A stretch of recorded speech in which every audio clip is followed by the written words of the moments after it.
افق پہ بکھرے رنگ دھیرے دھیرے مٹنے لگے اور صبح سے شام ہو چلی تھی۔ معصومہ ابھی تک یہ فیصلہ نہیں کر پا رہی تھی کہ اسے یہ بات کہنی چاہیے کہ نہیں۔ بات یہ نہیں تھی کہ وہ کہنے سے ڈرتی تھی، بلکہ بات ایسی تھی کہ بھری محفل الٹ پلٹ کے رکھ دے۔ عموماً سمندر میں اس کی لہروں کے ساتھ بہنا، جس پہ باقی لہریں رقصاں ہوں، بے حد آسان اور نسبتاً مددگار ماحول میں سفر سہل کٹتا ہے۔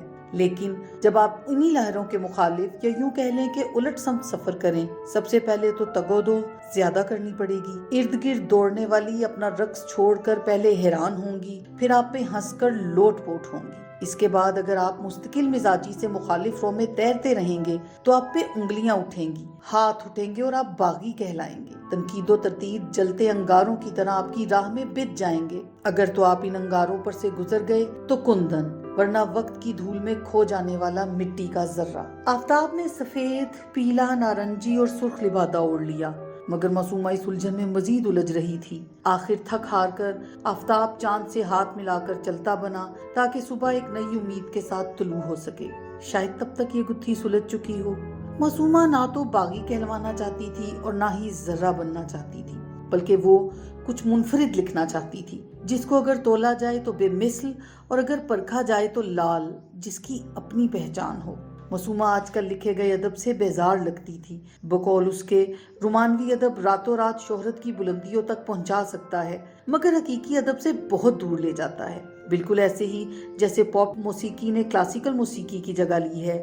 پاپ موسیقی کی طرح حد سے زیادہ رومانوی ادب ایک مخصوص طبقے کا شغف تو ہو سکتا ہے، مگر یہ اپنی ذمہ داری پوری نہیں کر رہا۔ ادب کی حدود اتنی وسیع ہیں کہ یہ ہر طبقہ زندگی کے ہر پہلو کا احاطہ کر سکتا ہے، اور اردو ادب ہر طرح کے صحت بخش ماحول میں جذب ہو کر اسے بدل سکتا ہے۔ بس شرط یہ ہے کہ آپ کے پاس ایک مؤثر ادبی حلقہ ہو اور ہم نوا مضبوط خیالات، اور ادب معاشرہ کی سوچ بدلنے کے لیے تیار۔ اور پھر اچانک ہی فیصلہ ہو گیا، ہاتھ موبائل تک گیا اور نمبر ڈائل ہو گیا۔ دوسری طرف سے آواز سماعت سے ٹکرائی۔ ہیلو جی، کون بول رہا ہے؟ السلام علیکم میڈم، میں معصومہ نقوی بات کر رہی ہوں۔ ارے آپ معصومہ صاحبہ، کہیے کیسے حال ہیں؟ لکھنے کا سفر کہاں تک پہنچا؟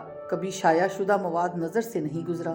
میم میں بالکل ٹھیک ہوں، اور لکھنے کا سفر بھی چل رہا ہے۔ کئی جگہ افسانے بھیج چکی ہوں، مگر واپس آ جاتے ہیں۔ وہ کہتے ہیں کہ خالی خلی کہانی میں کوئی رومانس کا تڑکا لگائیں، اس سے کہانی چلتی ہے اور ہمارا پرچہ بھی۔ اور بس تھک گئی، اور الفاظ میں بیزاری واضح تھی۔ کیوں معصومہ صاحبہ جی؟ لکھاری تو بہت پر امید ہوتا ہے اور مایوس تو بالکل نہیں ہوتا۔ آپ لکھنے سے کیسے تھک سکتی ہیں؟ اتنی بیزاری کی وجہ؟ دیکھیں میم جی، ایک لکھاری فطری ہوتا ہے، اسے مہارت دے کر چمکایا تو جا سکتا ہے، مگر اس کا طرز تحریر اور سوچ کی دھاروں کو قابو کر کے اپنے من پسند سانچے میں نہیں ڈھالا جا سکتا۔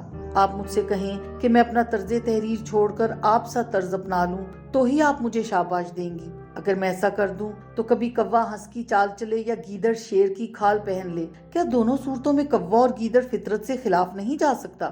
تو پھر آپ کیا سوچ رہی ہیں معصومہ جی؟